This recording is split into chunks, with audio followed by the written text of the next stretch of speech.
Welcome to Mainland, your local regional television station. I'm Graham O'Brien and some of the stories coming up in today's news. Large no-strings funding wanted for land purchase, Muso support strengthening, new speed limits for Tasman and more. Following last week's storm, there was a slip on the historic Dun Mountain track, bringing down some of the Brook Waimarama pest control fence. This is the second time that a slip has happened along this stretch of the fence line. It is believed that the conditions of the resource consent had not been met when the first slip happened and that the sanctuary was liable for that repair work that has yet to take place. I spoke to Hudson Dodd, manager of the sanctuary, this week about the latest slip. Hudson, we have a few pictures of a slip that's happened up on near your fence there. They look bad from the pictures, but you can't really tell too much from a picture. Can you give us an update on what it's like up there? Sure, Graham. So last week's rain event was a pretty significant rain event. Some of these rains can be very localized in how intense they are. Seems to have been quite intense up in the corner of the sanctuary site and the flank of the slope of Fringed Hill up above it. So it's early days. We're still assessing it. We're just up there with Geotech and the contractors having a look at it earlier today. What I can tell you is the main event seems to have been a debris slide that came down a gully from high up on the slope of the mountain, mainly crossed the Dun Mountain Trail. Didn't seem to have harmed the Dun Mountain Trail much other than leaving a pile of debris on it. Crossed down over that and continued down to the fence bench, the pest-proof fence bench below, where it crashed into the fence and then ponded, blocked water passage and created ponding that then saturated our fence bench and caused it to collapse. That's what we can tell for now. How bad is it? It's significant. You know, there's a section of fence taken out, and that's disappointing. But, you know, the risk of a slip on the flank of Fringed Hill was known. It was always part of the planning for the project. We're already assessing the damage, trying to figure out repairs and the path forward. And we'll know more over the coming days and weeks as the engineers and the contractors get on with making their assessments. Sure, and are there any trees come down anywhere else? I mean, there was quite a bit of wind around. It was quite a bit of wind. Our team has looked at the whole fence line and happy to report that's the only real damage. One branch fell on another piece of the fence, but didn't really significantly damage it. So this slip damage is the only real damage to the fence from this rain event. Sure, and that's really good news because the biggest worry really is the trees coming down en masse, isn't it? Yeah, that's right. There will always be arbor works and tree fall associated with this project, and this is a good indication that we have cleared a significant swath to allow the fence to be built, and we'll be maintaining that. And so there's not always going to be trees falling on the fence with every bit of wind that comes up. No, of course not. But it was a big wind and nothing came down, so I think that's pretty encouraging myself. Yeah, that's right. We're encouraged by it, and you know, the bench that holds the fence, the road bed that was built for the fence, is in good shape all the way around, except in this one location. Is that the steepest part where it slipped there? It is. It's the steepest part, and it's a very complex mountain geologically. Every few meters, the geology changes. So in one area, the bench might be nice and firm on almost bedrock, and the very next section over, it's on looser material. And that's just the nature of road building on the side of that mountain. The folks who built the Dun Mountain Railway when it was built over a century ago, about a century and a half ago, would have encountered a lot of the same sort of events. And you just clean up afterwards and make the best of it and get on with it. Without diggers or any sort of pneumatic machinery, though. That's right. We have the luxury of having, you know, major hydraulic diesel machines at our disposal. Yes. Hudson, thanks very much for your time. Thank you. The Nelson Marlborough Rescue Helicopter was called to Aorere Shelter last Friday after a tramper had been injured. The man had injured his ankle after falling on the track. The patient had to be winched out and was flown to Golden Bay Medical Centre for further assessments. The helicopter was then sent to the Mid-Gulta hut in Richmond Ranges to collect the man who had been trapped there after the river flooded from last week's heavy rain.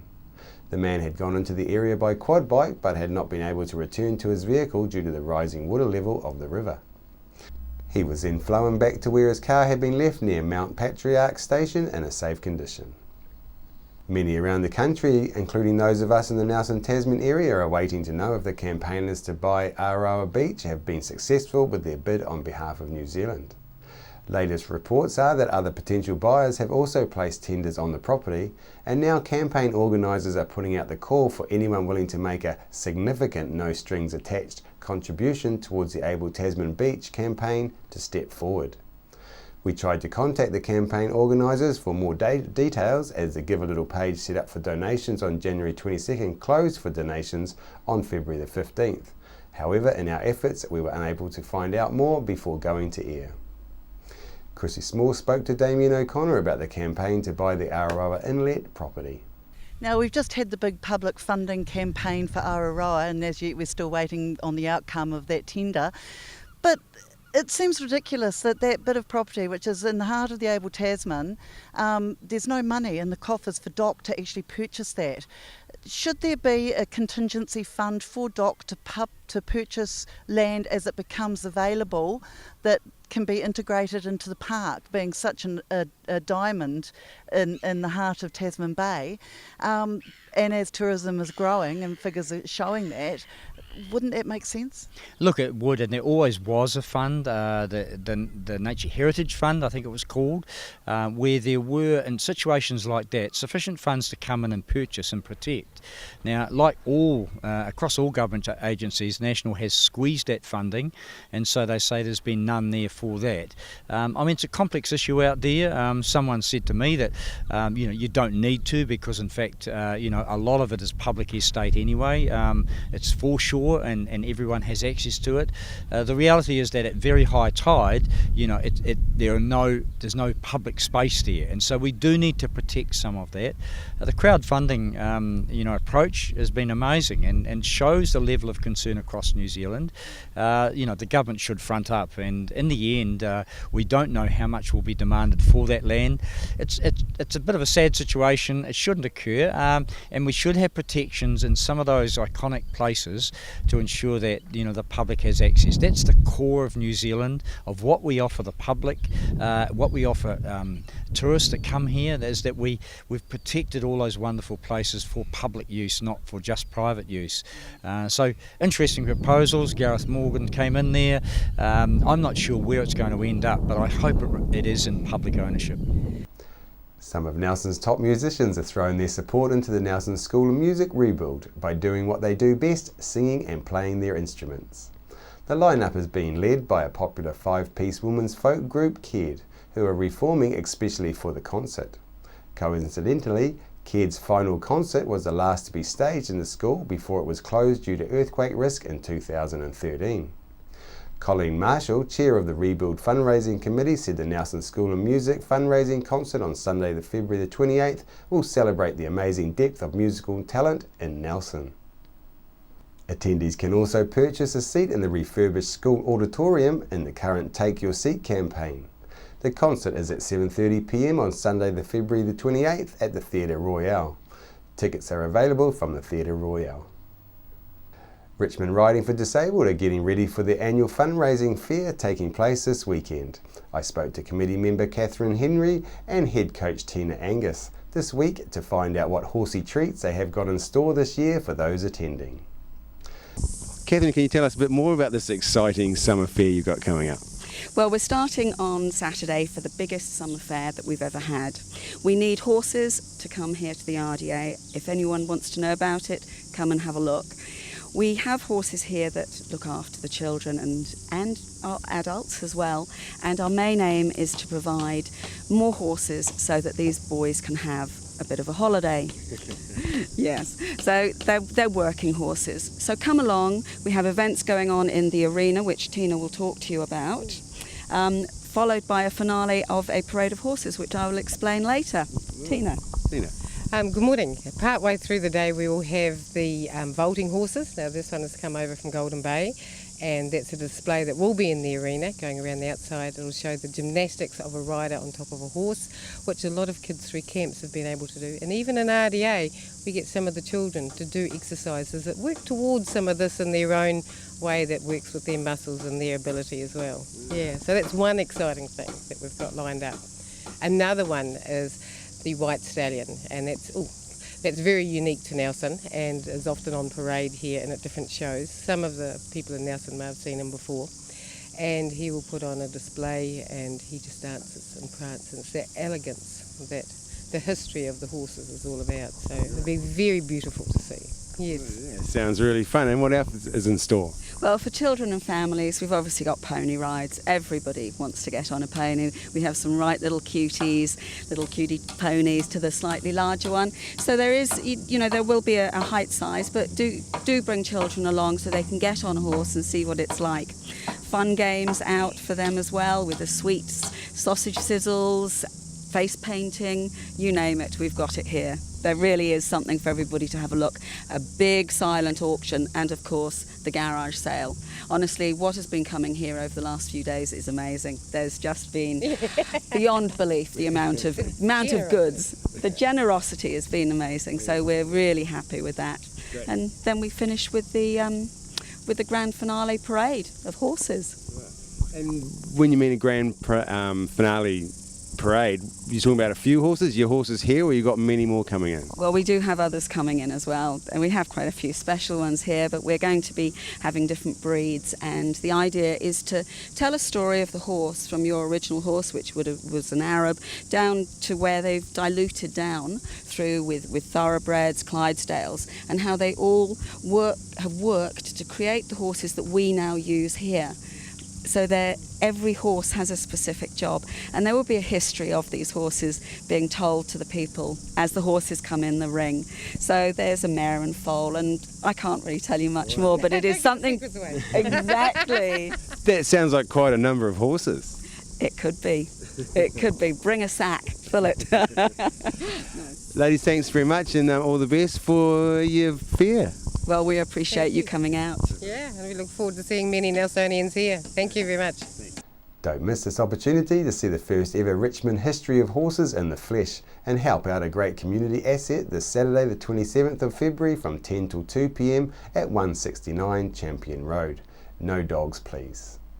Thumbs up for new speed limits which will come into force on 26 roads around Tasman District on April Fool's Day.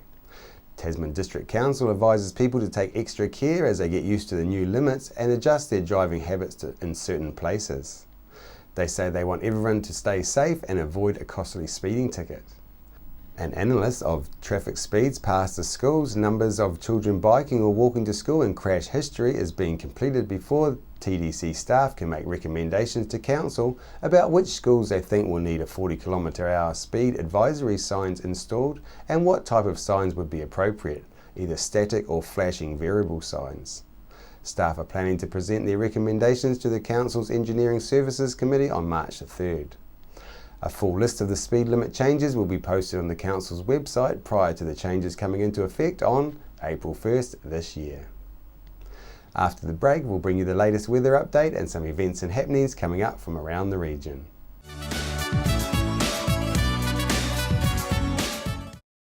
Why would you want to pay as much as $1,000 for a single bed mattress when you can buy a high quality locally made mattress like this for as little as $220? And a queen size mattress could cost you in excess of $3,000, but at Nelson Beds you could have a mattress like this as low as $425. So why would you go out and spend a fortune on your child's bedroom when you can come to Nelson Beds and buy a complete single mattress and base set, a 7-drawer Scotch chest, a headboard and a 3-drawer bedside cabinet for as little as $979? So call and discuss our custom manufacturing options and local after sales service at Nelson Beds, Nelson's only bedding manufacturer.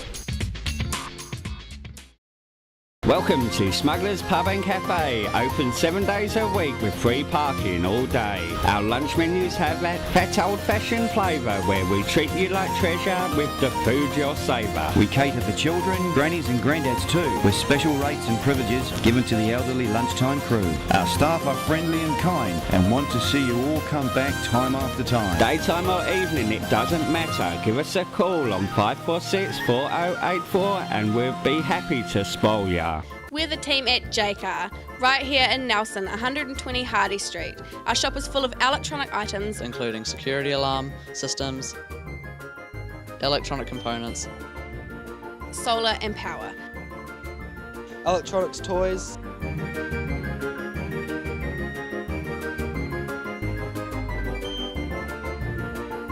sound systems, cables, and much, much more. Jacob. 120 Hardy Street, Nelson. World War I was a defining period in our history, impacting greatly on the lives of people from the Nelson province. Memories of the First World War is an exhibition which will be displayed in a number of regional venues and is currently on at the Nelson Provincial Museum.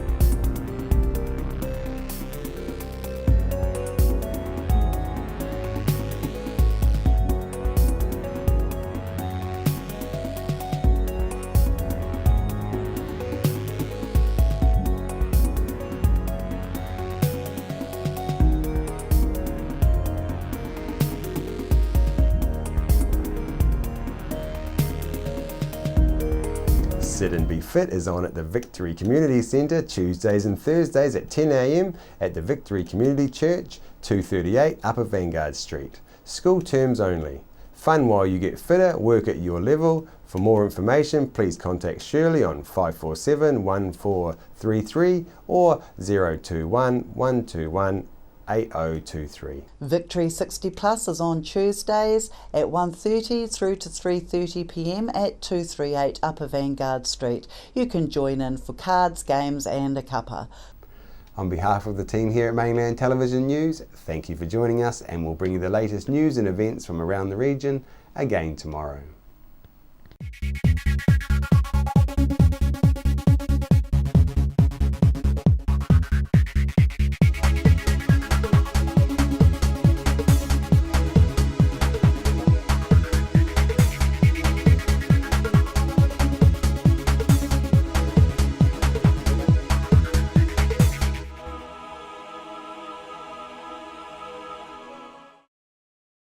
Supporting local content so you can see more of New Zealand on air.